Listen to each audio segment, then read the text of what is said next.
வணக்கம் traders, welcome to pre market report. So இன்னைக்கு நம்ம இந்த வீடியோவில் நிஃப்டி, பேங்க் நிஃப்டி மற்றும் சென்செக்ஸ் வந்து பிப்ரவரி 16ஆம் தேதி திங்கக்கிழமை என்ன நடக்கிறதுக்கான வாய்ப்பு இருக்குது அப்படிங்கிறத பார்க்க போகிறோம்.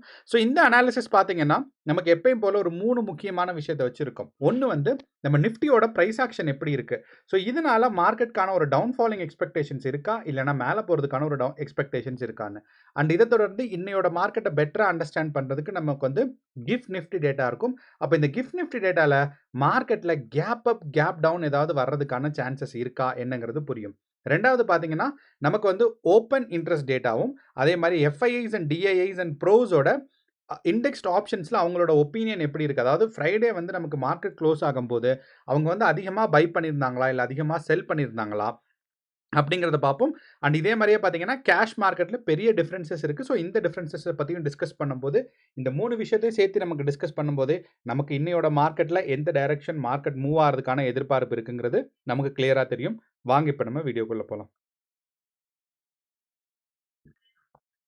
ஸோ நம்ம வெள்ளிக்கிழமை மார்க்கெட்டை கன்சிடர் பண்ணோம் அப்படின்னா நமக்கு வந்து ஒரு முக்கியமான விஷயம் தெரியுது. என்ன அப்படின்னா வெள்ளிக்கிழமை மார்க்கெட் வந்து பார்த்தீங்கன்னா ஸ்ட்ராங்கான ஒரு கன்சாலிடேஷன் ஃபேஸில் தான் இருந்துச்சு. அதாவது வெள்ளிக்கிழமைங்கும் போது நமக்கு வந்து 13ஆம் தேதி. அப்போ இந்த 13ஆம் தேதி நம்ம ஒரு கேப் டவுன் எதிர்பார்த்துருந்தோம். அண்ட் இந்த கேப் டவுனுக்கு அப்போ என்ன சொல்லியிருந்தோம் அப்படின்னா மார்க்கெட் வந்து 25,500 வரைக்கும் மார்க்கெட் வந்து புஷ் டவுன் ஆகிறதுக்கான சான்சஸ் இருக்குன்னு. ஸோ பியூட்டிஃபுல்லாக நிஃப்டி பார்த்தீங்கன்னா நம்ம எதிர்பார்த்த இந்த ரேஞ்சுக்கு வந்திருக்கு. அப்போ இந்த ரேஞ்ச் வந்து பார்த்தீங்கன்னா நமக்கு ஏற்கனவே பிரேக் அவுட் ஆயிடுச்சு. அப்போ இந்த 25,500ங்கிறது கடைசி ஒரு அரை மணி நேரம் பார்த்தீங்கன்னா கரெக்டாக சொல்லணும்னா 1/4 மணி நேரம் தான். அதாவது 3:03லிருந்து 3:30 வரைக்கும் தான் பார்த்தீங்கன்னா நமக்கு வந்து மார்க்கெட் வந்து இந்த ஒரு முக்கியமான ஒரு சப்போர்ட்டை பிரேக் அவுட் ஆயிடுச்சு. அப்போ இந்த சப்போர்ட்டை பிரேக் அவுட் ஆயிடுச்சு அப்படிங்கிறனால நமக்கு என்ன எதிர்பார்க்கலாம்னா மார்க்கெட் வந்து இனியும் ஒரு டவுன் ட்ரெண்ட் போகிறதுக்கான வாய்ப்புகள் கொஞ்சம் அதிகமாக இருக்குன்னு. அப்போ இங்கிருந்து மார்க்கெட் டவுன் ட்ரெண்ட் போச்சுன்னா எது வரைக்கும் போகலாம் அப்படின்னா மார்க்கெட் வந்து 25,200 ஃபர்ஸ்ட் வந்து பார்த்தீங்கன்னா 25,400 தான் ஒரு இன்டர்மீடியட்டான ஒரு சப்போர்ட் ரேஞ்சு. அண்ட் இங்கிருந்து மார்க்கெட் வந்து ஸ்லிப் ஆச்சு அப்படின்னா நமக்கு வந்து மார்க்கெட்டில் 25,200 அண்ட் 25,000 வரைக்கும் போகும். அப்போ நமக்கு 3 முக்கியமான ரேஞ்ச் இருக்கு. ஸோ 25,400, 25,200, கடைசியாக பார்த்தீங்கன்னா 25,000. ஸோ இந்த 3 ரேஞ்ச் வரைக்கும் மார்க்கெட் இந்த வாரத்தை டச் பண்ணுறதுக்கான வாய்ப்புகள் ரொம்பவே சிறப்பாக இருக்கு. ஸோ மார்க்கெட் வந்து குளோபல் மார்க்கெட்டை பொறுத்தளவு மார்க்கெட் கொஞ்சம் அன்சர்டனிட்டி அப்படின்னா மார்க்கெட் வந்து ஒரு குழப்பமான ஒரு ரேஞ்சில் தான் இருக்குது. அப்படிங்கிறனால நமக்கு என்ன எதிர்பார்க்குறோன்னா இன்னைக்கு Nifty, bank Nifty and Sensex வந்து சின்னதாக ஒரு ப்ரைஸ் கரெக்ஷன் வரலாம் அப்படின்னு. அண்ட் நிஃப்டியோட ப்ரைஸ் கரெக்ஷன் இப்போ இருக்கிற ரேஞ்சிலேருந்து பார்த்தீங்கன்னா மார்க்கெட்டில் ஒரு 400 பாயிண்ட்ஸ் அக்ரெசிவான ஒரு செல்லிங் ப்ரெஷர் வரும்போது நிஃப்டிக்கு அழகாக ஒரு 400 பாயிண்ட்ஸ் வரும்.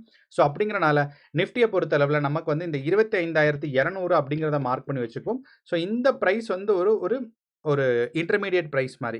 ஸோ இந்த ரேஞ்ச் வர்றதுக்கான எக்ஸ்பெக்டேஷன்ஸ் அதிகமாக இருக்குது. அதே மாதிரி 25,400 ஈஸியாக கிராஸ் ஆகிடும் இன்னையோட மார்க்கெட். அதே மாதிரி ரொம்ப ஸ்ட்ராங்கான ஒரு ட்ரெண்ட் இருந்துச்சு அப்படின்னா மார்க்கெட்டில் வந்து 25,000 வரைக்கும் மார்க்கெட் வந்து புஷ் டவுன் ஆகிறதுக்கான சான்சஸ் இருக்குது. அப்போ நமக்கு 3 சப்போர்ட் ரேஞ்சஸ் நமக்கு பார்த்துட்டோம். ஸோ ட்ரெண்ட் எப்படி இருக்குங்கிறத பார்த்துட்டு நமக்கு வந்து மார்க்கெட்டில் இந்த இந்த சப்போர்ட் ரேஞ்சஸ்க்கு வரும். அண்ட் மேலே போகிறது சப்போஸ் இன்கேஸ் நம்ம டவுன் சைட் போகும் அப்படின்னு தான் எதிர்பார்த்துட்டு இருக்கோம். ஒருவேளை மார்க்கெட் வந்து நம்ம எதிர்பார்ப்புக்கு அகைன்ஸ்டாக போச்சு அப்படின்னா 25,400லேருந்து மார்க்கெட் மேலே புஷ்அப் ஆகும்போது 25,700 வரைக்கும் தான் அதிகபட்சம் போக முடியும். ஸோ இதுதான் முக்கியமான ஒரு ரெசிஸ்டன்ஸ் பாயிண்ட்டும் சப்போர்ட் பாயிண்ட் பார்த்தோம்னா 3 இருக்குது. அண்ட் இந்த 3 சப்போர்ட் பாயிண்ட்டுமே நமக்கு இம்பார்ட்டண்ட்டாக என்ன தெரியணும் அப்படின்னா 3 டார்கெட்கான ஒரு பொசிஷன். ஸோ இங்கேருந்து காலையில் நமக்கு ஒரு டவுன் ட்ரெண்ட் கன்ஃபார்ம் ஆயிடுச்சு அப்படின்னா நீங்கள் 25,200 ஹோல்ட் பண்ணலாம். ஆனால் 25,400லேருந்து கிராஸ் ஆனதுக்கு அப்புறம் 25,200 ஹோல்ட் பண்ணிங்கன்னா உங்களுக்கு வந்து ப்ராஃபிட் இருக்கும். அண்ட் இந்த இடத்துல வரும்போது கேர்ஃபுல்லாக இருக்கணும். மார்க்கெட்டில் ட்ரெண்ட் இருந்துச்சு அப்படின்னா மார்க்கெட் வந்து கீழே வந்துடும். அப்படி இல்லைன்னா இன்ட்ராடேல மார்க்கெட் வந்து ரிவர்ஸ் ஆகிறதுக்கான நிறையா சான்சஸ் இருக்குது. ஸோ இன்ட்ராடே கன்சிடர் பண்ணும்போது மார்க்கெட் வந்து ரிவர்ஸ் ஸ்விங் 25,200 ஆகிறதுக்கான வாய்ப்புகள் கொஞ்சம் அதிகமாக இருக்குது. இது நமக்கு நிஃப்டியோட ப்ரைஸ் ஆக்ஷன் வச்சு. அதே மாதிரி நம்ம பேங்க் நிஃப்டியோட ப்ரைஸ் ஆக்ஷன் பார்த்தோம்னாலுமே மார்க்கெட் வந்து இந்த 59,600 வரைக்கும் புஷ் டவுன் ஆகிறதுக்கான சான்சஸ் நமக்கு இன்னையோட மார்க்கெட்டில் இருக்குது. ஏன்னா இன்னைக்கு வந்து நமக்கு என்ன சொல்லியிருந்தோம் அப்படின்னா நம்ம பேங்க் நிஃப்டி 60,200 வரைக்கும் டவுன்ஃபால் ஆகும் அப்படின்னு எதிர்பார்த்துருந்தோம். கரெக்டாக பார்த்தீங்கன்னா வெள்ளிக்கிழமை 60,200 கடைசியில் பிரேக் அவுட் ஆயிடுச்சு. ஸோ அப்படிங்கிறனால நமக்கு நெக்ஸ்ட் பொசிஷன் ஆஃப் டார்கெட் எங்கே இருக்குன்னு பார்த்தீங்கன்னா put option side. Put option பையராக இருந்தீங்கன்னா உங்களுக்கு வந்து 59,600 வரைக்கும் 660 வரைக்கும் பேங்க் நிஃப்டியை பொறுத்தளவு மார்க்கெட் வந்து டவுன்ஃபால் ஆகிறதுக்கான எக்ஸ்பெக்டேஷன்ஸ் இருக்குது. மூணாவது நம்மளோட சென்செக்ஸ். அப்ப இந்த சென்செக்ஸ நமக்கு கவனிச்சோம் அப்டின்னா, மார்க்கெட் வந்து இந்த 83,000 நமக்கு முக்கியமா சொல்லியிருந்தோம். அழகா மார்க்கெட் வந்து கேப் டவுன்லயே இந்த 83,000 பிரேக் அவுட் பண்ணிட்டனால, நம்ம அதுக்கப்புறம் எதிர்பார்க்குற ஒரு முக்கியமான ரெசிஸ்டன்ஸ் என்ன, சப்போர்ட் என்னன்னு அப்டின்னு நீங்க பார்த்தீங்கன்னா, அடுத்து நமக்கு முக்கியமான இருக்க சப்போர்ட் வந்து 82,650 அண்ட் இதுதான் நமக்கு ஒரு கன்ஃபர்மேஷன் ரேஞ்சுன்னே சொல்லலாம். அப்ப இந்த 82,650 கிராஸ் ஆயிடுச்சுன்னா, இன்னையோட மார்க்கெட் வந்து ஓப்பனிங்லயே மார்க்கெட் வந்து ஏற்கனவே டவுன் சைட்ல தான் இருக்கு. அப்போ இது 82,650 கிராஸ் ஆயிடுச்சுன்னா, நமக்கு இனி அடுத்து வந்து பார்த்தீங்கன்னா, 81,300 வரைக்கும் மார்க்கெட் வந்து புஷ் டவுன் ஆகுறதுக்கான சான்சஸ் நமக்கு ரொம்பவே அதிகமா இருக்கு. ஸோ 81,300னா இந்த ரேஞ்ச் வரைக்கும் வந்துரும். அப்போ சென்செக்ஸ பொறுத்தளவும் மார்க்கெட் வந்து ஒரு டவுன் ஃபாலிங் மார்க்கெட் தான் நம்ம எதிர்பார்க்கிறோம். அண்ட் இந்த ரேஞ்ச் வரைக்கும் 81,300 வரைக்கும் சென்செக்ஸ் புஷ் டவுன் ஆகிறதுக்கான வாய்ப்புகள் இருக்கு. அப்போ இந்த 81,300 எவ்வளோ ரேஞ்ச் அப்படின்னு பார்த்தீங்கன்னா, நமக்கு ஏறக்குறைய ஒரு அக்ரெசிவான 1,200 பாயிண்ட்ஸ். அப்போ சென்செக்ஸ் வந்து ஏறக்குறைய ஒரு 600, 700 பாயிண்ட்ஸ்லாம் ஈஸியா மூவ் ஆகும். அப்போ அக்ரெசிவா மூவ்மெண்ட்ஸ் நடந்துச்சுன்னா 25,000 அதாவது ஒரு 1,200 பாயிண்ட் கீழ கிராஸ் ஆயிட்டு எ 81,300 வரைக்கும் வரும். அப்படி இல்ல அப்படின்னா, நமக்கு வந்து இந்த 81,800லயே மார்க்கெட் இருக்கிறதுக்காக ஸ்டாக்னன்ட்டா இருக்கிறதுக்காக சான்சஸ் நமக்கு அதிகமா இருக்கு.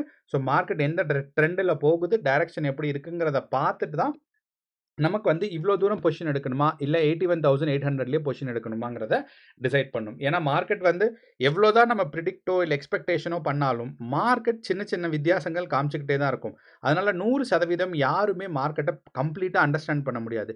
இருக்கிற டேட்டாஸ் வச்சு நம்மளால கொஞ்சம் பிரெடிக்ட் பண்ணவோ, அனாலிசிஸ் பண்ணவோ முடியும். ஸோ அப்போ நமக்கு நிஃப்டி, பேங்க் நிஃப்டி மற்றும் சென்செக்ஸ்ல எந்தெந்த பொசிஷன் வரைக்கும் டவுன்ஃபால் ஆறதுக்கான வாய்ப்புகள் இருக்கு அப்படிங்கிறத பார்த்துட்டோம். அடுத்து வந்து பார்த்தீங்கன்னா, நம்மளோட கிஃப்ட் நிஃப்டி டேட்டா. அப்ப இந்த கிஃப்ட் நிஃப்டி டேட்டால நம்ம முக்கியமா தெரிஞ்சுக்க வேண்டியது என்னன்னா, current position of GIFT Nifty என்ன? So current position of GIFT நிஃப்டில நமக்கு அதுக்கு முன்னாடி என்ன பார்க்கணும் அப்படின்னா, காலையில 6:30க்கு கிஃப்ட் நிஃப்டி ஓப்பன் ஆயிருக்கும். அப்ப 6:30க்கு ஓப்பன் ஆனதுலேருந்து பார்த்தீங்கன்னா, ஸ்ட்ராங்கான ஒரு செல்லிங் பிரஷர்ல இருக்கு. அப்போ ஃபர்ஸ்ட் வந்து கிஃப்ட் நிஃப்டி ஸ்ட்ராங்கான ஒரு செல்லிங் பிரஷர்ல இருக்கு. 2வது ஒரு விஷயம் பார்த்தீங்கன்னா, கரண்ட் பொசிஷன் ஆஃப் கிஃப்ட் நிஃப்டியும் அதே மாரி நமக்கு 3:30க்கு க்ளோஸ் ஆகும்போது இருந்த கிஃப்ட் நிஃப்டியோட பொசிஷனும் பார்ப்போம். இது 2ம் பார்த்தோம்னா, நமக்கு இன்னைக்கு மார்க்கெட்ல கேப் அப், கேப் டவுனா இல்ல மார்க்கெட் வந்து அப்படியே கன்டின்யூ ஆகுதான்னு பார்க்கலாம். ஸோ 3:30ங்கும்போது நமக்கு மார்க்கெட் வந்து ஆல்மோஸ்ட் லைக் க்ளோஸ் டூ 25,480ல இருந்திருக்கு. அப்போ அங்கிருந்து இந்த பிரைஸ் டிஃபரன்ஸ் நமக்கு பார்த்தோம் அப்படின்னா, பெரிய வித்தியாசங்கள் இல்ல. ஒரு 14 பாயிண்ட் தான் இருக்கு. அப்படிங்கிறனால நமக்கு வந்து ஒரு கேப் டவுன், கேப் அப் எதுவுமே நடக்க போறதில்ல. ஆனா நமக்கு முக்கியமான ஒரு விஷயம் தெரிஞ்சுக்கணும் அப்படின்னா, நமக்கு 6:30க்கு காலையில கிஃப்ட் நிஃப்டி ஓப்பன் ஆனதுலேருந்து பார்த்தீங்கன்னா, ஒரு ஸ்ட்ராங்கான செல்லிங் பிரஷர் இருக்கு அப்படிங்கிறத நம்ம மறந்துடக்கூடாது. அப்போ நம்ம ஏற்கனவே இந்த பிரைஸ் ஆக்ஷன்ல நமக்கு இருக்கிற சப்போர்ட்லேருந்து கீழ போயிட்டனால நம்ம என்ன எதிர்பார்த்தோம், மார்க்கெட் வந்து ஒரு செல்லிங் பிரஷர்ல இருக்கும்னு எதிர்பார்த்தோம். அதே மாரியே பார்த்தீங்கன்னா, கிஃப்ட் நிஃப்டிலயும் காலையில 6:30லேருந்து மார்க்கெட்ல ஒரு ஸ்ட்ராங்கான செல்லிங் பிரஷர் இருக்கு.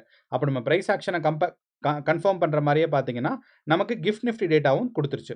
அப்ப இந்த கிஃப்ட் நிஃப்டி டேட்டாவும் குடுத்தனால, நமக்கு வந்து அடுத்த முக்கியமான டேட்டாஸ் என்னன்னு பார்த்தீங்கன்னா, நமக்கு S&P 500 யுஎஸ் மார்க்கெட். அப்ப இந்த யுஎஸ் மார்க்கெட் வெள்ளிக்கிழமை எப்படி நடந்திருக்குங்கிறத பார்த்தோம் அப்படின்னா, யுஎஸ் மார்க்கெட் வந்து கரெக்ட்டா சொல்லணும்னா, நமக்கு இந்தியன் டைம்ல ஒரு 8 மணிக்கு மார்க்கெட் வந்து தொடங்கும். அப்ப இந்த 8 மணிக்கு மார்க்கெட் தொடங்கி, அப்படியே பார்த்தீங்கன்னா, ஒரு சைட்வேஸ் மூவ்மெண்ட்ஸ் தான் போயிருக்கு. மார்க்கெட்ல இனிஷியலா ஸ்ட்ராங்கான ஒரு அப்வர்ட் மூவ்மெண்ட்டும், அதுக்கப்புறம் ஒரு டவுன் ஃபாலும். இது S&P 500ல.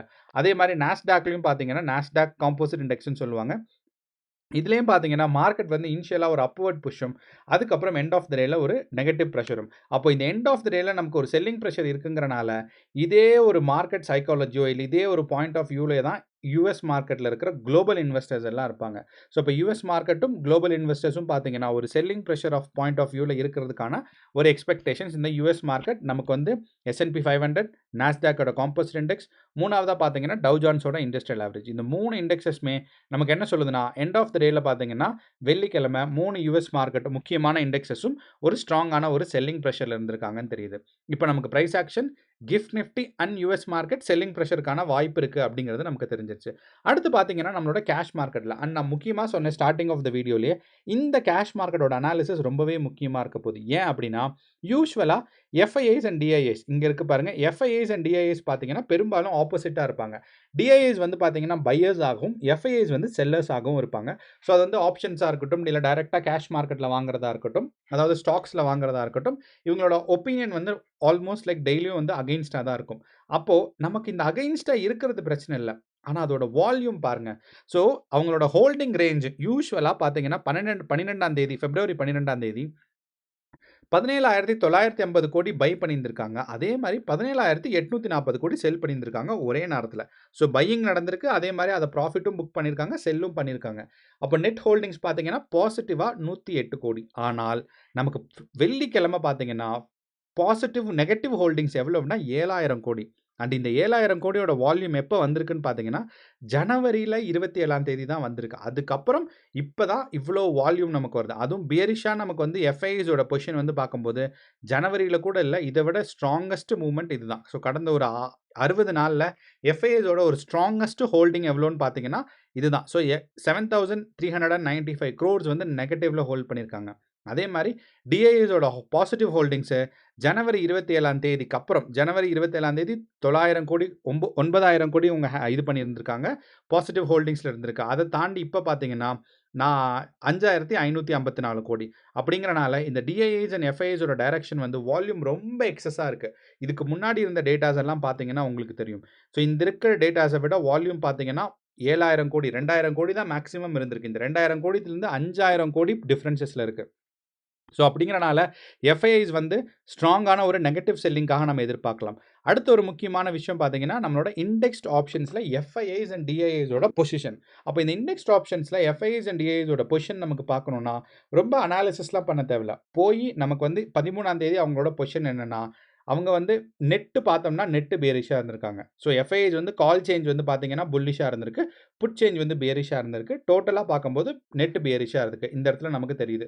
நெட் பேரிஷ் 13ஆம் தேதி பிப்ரவரி நெட் பேரிஷா இருக்குங்கிறது நமக்கு கிளியரா தெரியுது. அதே மாரியே நமக்கு வந்து ப்ரோஸ். ஸோ எஃப்ஐஐக்கு அப்புறம் பார்த்தீங்கன்னா, இம்பார்ட்டன்ட்டா இண்டெக்ஸ்ட் ஆப்ஷன்ஸ்ல நம்ம கவனிக்க வேண்டியது ப்ரோஸ். அப்போ ப்ரோஸும் பார்த்தீங்கன்னா நெட் பேரிஷா இருக்காங்க. அப்போ ப்ரோஸ் அண்ட் எஃப்ஐஐஸ் 2 பேருமே வந்து நமக்கு இண்டெக்ஸ்ட் ஆப்ஷன்ஸ்ல வந்து நெட் பியரிஷா இருக்கிறனால, நம்ம இன்னையோட மார்க்கெட் டவுன்ஃபால் ஆகும்னு எதிர்பார்க்கிறத ஒரு கன்ஃபர்மேஷன் குடுக்குற மாரி. ஸோ இப்ப இன்னையோட மார்க்கெட் நமக்கு 3 டிஃபரண்டான டேட்டாஸும் பார்த்துட்டோம். நமக்கு வந்து கிஃப்ட் நிஃப்டி டேட்டா பார்த்தோம். அதே மாரி நம்ம S&P 500 யுஎஸ் மார்க்கெட் டேட்டா பார்த்தோம்.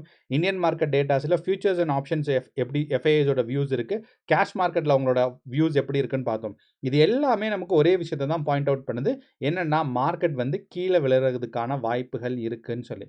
ஸோ இந்த மாரி எல்லா டேட்டாவும் நமக்கு ஒரே டைரக்ஷன்ல பாயிண்ட் பண்ணும்போது, என்ன கேட்டீங்கன்னா, இவ்ளோ அனாலிசிஸ் எல்லாம் கிளியராக இருந்தாலும், இந்த மாரி எல்லா டேட்டாவும் கிளியரா இருக்கும்போது, எனக்குள்ள ஒரு சின்ன பயம் வரும். என்ன அப்டின்னா, நமக்கு இவ்வளவு கிளியரா குடுக்குறாங்க அப்டின்னா, ஒண்ணா மார்க்கெட் அந்த டைரக்ஷன்ல போகும். அப்படி இல்ல அப்டின்னா, நம்ம எக்ஸ்பெக்ட் பண்ணது எல்லாமே அகைன்ஸ்ட்டா மாறும். ஸோ அப்படிங்கிறனால, நீங்க எப்படியா இருந்தாலும் நீங்க பொசிஷன் எடுக்கும்போது கேர்ஃபுல்லா உங்களுக்கு வந்து 100% மார்க்கெட் வந்து இந்த 25,400 கிராஸ் பண்ணதுக்கு அப்புறம் தான் நீங்க பொசிஷன் எடுக்கணும். அதே மாரி சென்செக்ஸ்லயே நமக்கு பார்த்தோம் அப்டின்னா, 83,000 இங்க இருக்கு நமக்கு. 83,800 வரைக்கும் தான் நீங்க பொசிஷன் எடுக்கணும். அதுக்கப்புறம் அவுட் ஆஃப் த மனில நீங்க புட் ஆப்ஷன் பொசிஷன் எடுக்கும்போது 100% உங்களுக்கு வந்து ப்ராஃபிட்டபிளா ஆகும். மார்க்கெட் அவ்வளோ தூரம் புஷ் ஆகும்னு எதிர்பார்த்தால் மட்டும் தான் எடுக்கணும். ஏன்னா, மார்க்கெட் வந்து இந்த மாரி ஒரு ஃப்ரேக்கான பிரேக் அவுட் குடுத்துட்டு, எல்லாத்தோட ப்ராஃபிட்டையும் எடுத்துட்டு அப்படியே மேல போயிருவாங்க. ஸோ, அப்போ நமக்கு எஃப்ஐஐஸ் அண்ட் டிஐஐஸோட பொசிஷன் எப்படி இருக்கு? அவங்க எப்படி நமக்கு ட்ரேட் பண்றாங்க? எல்லாத்துக்கும் அவங்களுக்கு தெரியும். ஏன்னா, பழைய டேட்டாஸ் எல்லாம் ரொம்ப இருக்கு. ரீட்டெய்லர்ஸ் எந்த இடத்துல அவங்க பொசிஷன்ஸ போடுவாங்க? எந்த இடத்துல அவங்களோட ஸ்டாப் லாஸ் இருக்கும்? அப்படிங்கிறது கிளியரா தெரியும். ஸோ, அப்படிங்கிறனால நம்ம இந்த ஒரு கஷ்டமான கடல்ல அத நம்ம புரிஞ்சுகிட்டு, நம்ம வந்து தேவையில்லாம வலையில மாட்டிக்க கூடாது. ஸோ, இன்னையோட மார்க்கெட் ஹை வாலடைலிட்டி மார்க்கெட்டா இருக்கும். கேர்ஃபுல்லா ட்ரேட் பண்ணுங்க. இந்தியா விக்ஸ் டேட்டாலாம் நமக்கு வந்து ரொம்ப யூஸ்ஃபுல் ஆனது. என்னன்னா, இந்தியா விக்ஸ் வந்து அப் ட்ரெண்ட் இருந்துச்சுன்னா, மார்க்கெட் வந்து டவுன் ட்ரெண்ட் போகும். ஸோ, அப்படிங்கிறனால உங்களுக்கு சந்தேகங்கள் வரும்போது இந்தியா விக்ஸ் டேட்டாவ ஈஸியா நீங்க ரெஃபர் பண்ணிக்கலாம். இந்தியா விஐஎக்ஸ்ன்னு போட்டீங்கன்னா, எந்த ஒரு இண்டெக்ஸா இருந்தாலும் சரி, இல்லன்னா ட்ரேட் வியூல இருக்க ஃப்ரீ அக்கவுண்ட்லயுமே நமக்கு இந்தியா விக்ஸ் டேட்டா கிடைக்கும். ஸோ, அப்படிங்கிறனால உங்களுக்கு சந்தேகம் வரும்போது இந்தியா விக்ஸ் டேட்டாவ நீங்க பார்த்துக்கலாம். ரொம்ப டெக்னிக்கலான அனலைஸ் பண்ண வேண்டாம். இந்தியா விக்ஸ் டேட்டா மேல போகுதா? கீழ வருதா? மேல போச்சுன்னா மார்க்கெட் வந்து கீழ வரும். கீழ போச்சுன்னா மார்க்கெட் வந்து மேல ஆப்போசிட் டைரக்ஷன்ல போகும். சைட்வேஸ் இருந்துச்சுன்னா, ஓகே நமக்கு இந்தியா விக்ஸ் டேட்டா யூஸ் ஆகலங்கிற மாரி விட்டுறணும். ஸோ, அப்படிங்கிறனால கேர்ஃபுல்லா ட்ரேட் பண்ணுங்க. All the best. நன்றி. வணக்கம்.